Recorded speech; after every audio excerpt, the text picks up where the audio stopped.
Hello guys, this is Real Recaps.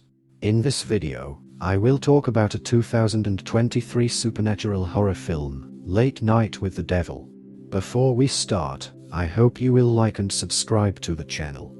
The movie opens with a narrator explaining the tumultuous, violent state of America in the 1970s, a period marked by political instability, social upheaval, and the rise of demonic cults. Amidst this chaos, a late-night talk show called Night Owl, hosted by Jack Delroy, debuted in 1971. Competing with The Tonight Show starring Johnny Carson, Jack's program gained popularity, providing solace to a troubled nation. By 1972, Jack signed a 5-year contract with UBC Channel, supported by his wife, Madeline, a stage actress. Together, they were beloved by the public as the ideal couple.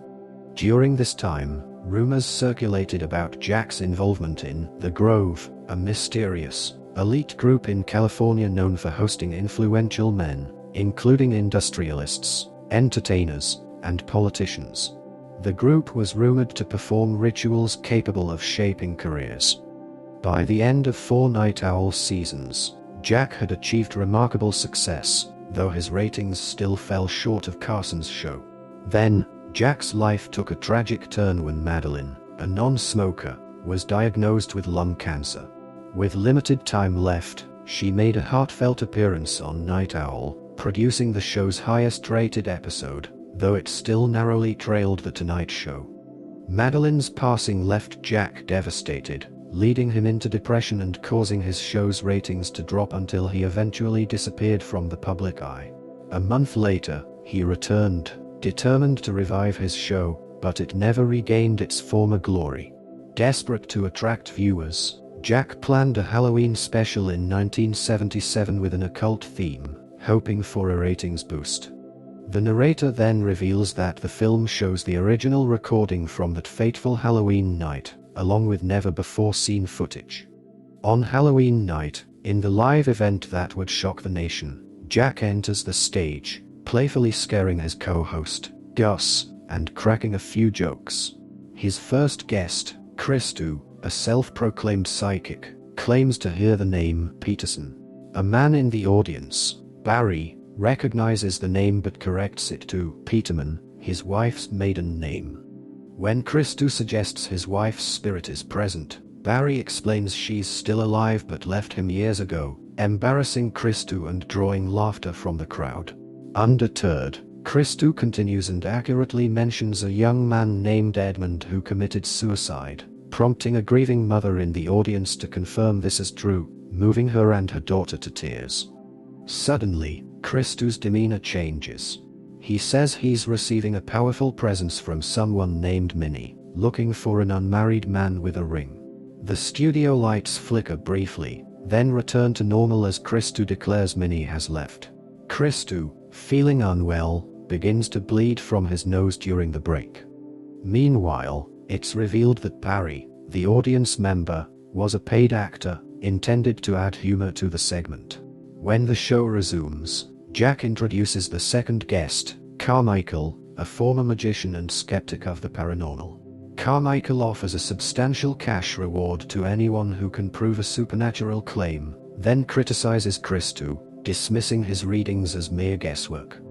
Jack defends Christou's accurate reading, revealing that Minnie was a private nickname for his late wife, Madeline, and he is indeed the unmarried man with the ring. Unconvinced, Carmichael challenges Christou to summon Minnie's spirit for an even larger reward. Suddenly, Christou falls on the floor and projectile vomits a black liquid leading to commercial break. After a sudden break, Christou receives medical attention, and Carmichael accuses Jack of feeding information to Christou about his wife's nickname to boost ratings. Jack denies it, but Carmichael warns he knows about Jack's ties to The Grove and threatens further investigation. Jack resumes the show, introducing Conversations with the Devil, a book by Dr. June Ross Mitchell. He presents a video produced by Dr. June's research center showing a satanic cult, led by Xander Darbo, worshipping a demon named Abraxas, a figure rejecting moral binaries and claiming desires can be achieved through sacrifice. This cult, implicated in kidnapping and other crimes, came under FBI scrutiny in 1974. A standoff resulted in a tragic mass self-immolation ordered by Darbo, sparing only one survivor, a young girl named Lily. After her rescue, her unusual behaviors led her to be evaluated by Dr. June in 1976, during which they encountered the demon within her. Returning Liv, Jack introduces Dr. June and Lily as the night's final guests. Lily behaves oddly, locking eyes with the camera rather than Jack or the audience. She offers Jack her condolences for Madeline's death, cryptically hinting that fame awaits him soon. Concerned, Dr. June advises Jack to cancel the segment, explaining Lily's erratic behavior and her unsettling mention of Jack's name the night before, but Jack refuses. Leo, the producer, informs Jack that Christou died en route to the hospital, but Jack decides to keep this quiet. The show resumes, and Jack questions Dr. June about Lily's demon, suspecting it's Abraxas. Dr. June clarifies it's a minor entity serving Abraxas. Ritual artifacts from the cult are displayed, including a sacrificial dagger. Carmichael mocks the dagger, angering Dr. June, while Jack asks Lily the demon's name. She calls him Mr. Wriggles because he wriggles through her thoughts. Suddenly, a loud, piercing sound disrupts the show, even shattering glass. Gus tries to turn off the instrument causing the noise but gets shocked. Carmichael finally disconnects the speaker, dismissing it as interference, but Lily insists it was Mr. Wriggles. Jack, ignoring warnings, asks to summon Mr. Wriggles. Despite Dr. June's objections about the dangers, Jack persists, fueled by audience support. Dr. June reluctantly agrees, warning that precise control is essential.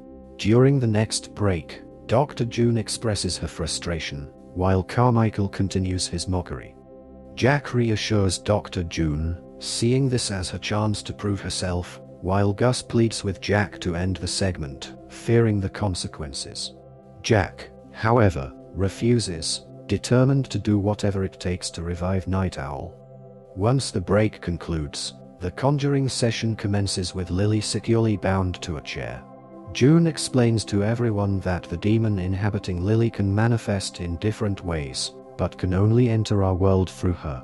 She advises the audience to stay calm, regardless of what they might witness. June then begins the summoning process, instructing Lily to allow herself to drift into sleep. Soon, as June tries to connect with Mr. Wriggles, the demon seizes control of Lily's body, transforming her skin and face to appear demonic, while her voice turns menacing. The demon then looks at Jack and claims it's pleased to see him again. Jack denies ever meeting the entity, but the demon insists they have a history and that they encountered each other among the tall trees. Subsequently, June attempts to restore Lily, but the demon mocks her, bringing up the horrific death of Jack's wife. It further reveals that June and Jack are having an affair. In anger, June slaps Lily, which only exacerbates the situation. As the demon grows more aggressive, June reveals her locket and begins to recite mantras. Unfortunately, the demon joins in, laughing and chanting along with her.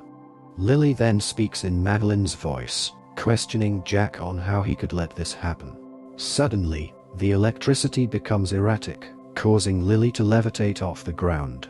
However, before any severe consequences occur, June manages to sever the connection, returning everything to normal.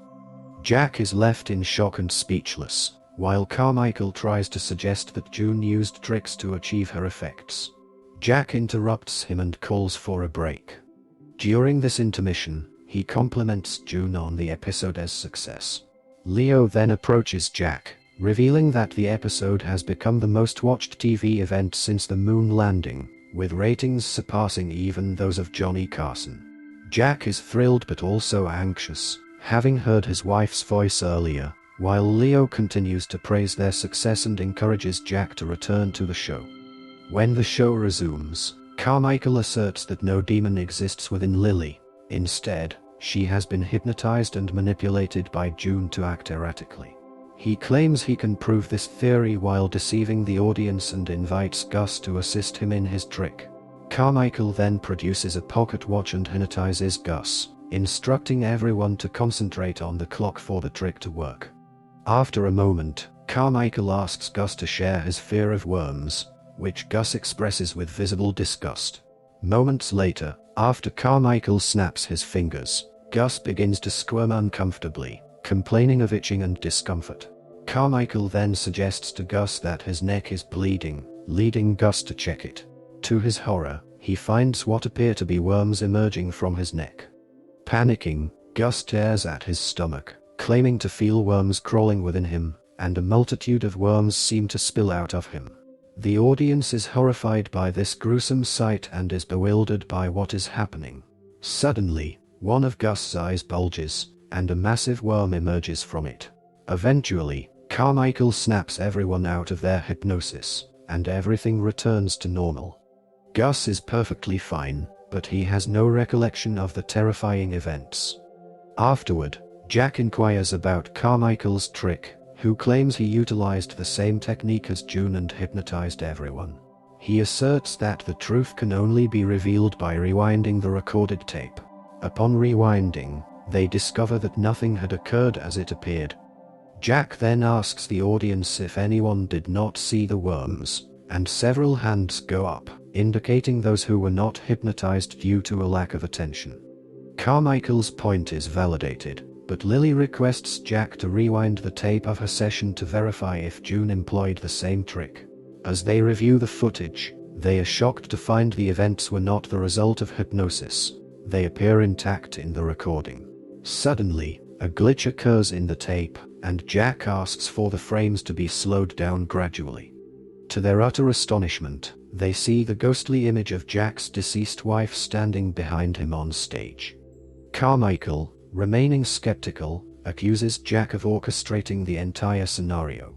At that moment, Lily begins to tremble, and electricity courses through her body just before the lights flicker out. When they return, a bolt of lightning dances around the studio ceiling and strikes Lily. Her head splits open, glowing ominously, and the demon within her twists Gus's head, killing him. The demon then shifts its focus to June, tossing Jack aside and slashing June's throat, killing her as well. Witnessing this, Carmichael finally becomes a believer and begins to pray. He attempts to offer his check to the demon, but the demon makes the check vanish and incinerates Carmichael. The audience erupts into chaos, fleeing for their lives, while Leo hurriedly pulls Jack backstage. However, Jack soon finds himself transported to a nightmare realm, reliving past moments. He recalls the time he signed a 5-year contract when a reporter inquires about the sacrifices he made for success, and the channel owner hints that Jack's greatest sacrifice is yet to come. At that moment, 2 members of the Grove appear and lead Jack to meet Darbo and other cult members, revealing that the Grove also worships Abraxas. Jack realizes he previously took part in a satanic ritual with them, during which he first encountered the demon known as Mr. Wriggles among the tall trees. Darbo then offers Jack a drink, and after he consumes it, Jack notices Madeline, who is ill and lying on a bed before him.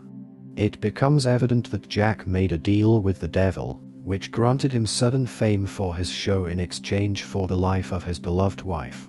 This is why Madeline has been diagnosed with lung cancer despite never smoking. Jack expresses his remorse, explaining he didn't realize he was sacrificing her at the time. Nonetheless, she is not resentful and simply asks him to release her from her suffering. Eventually, Jack stabs her with a dagger from the cult from which Lily escaped.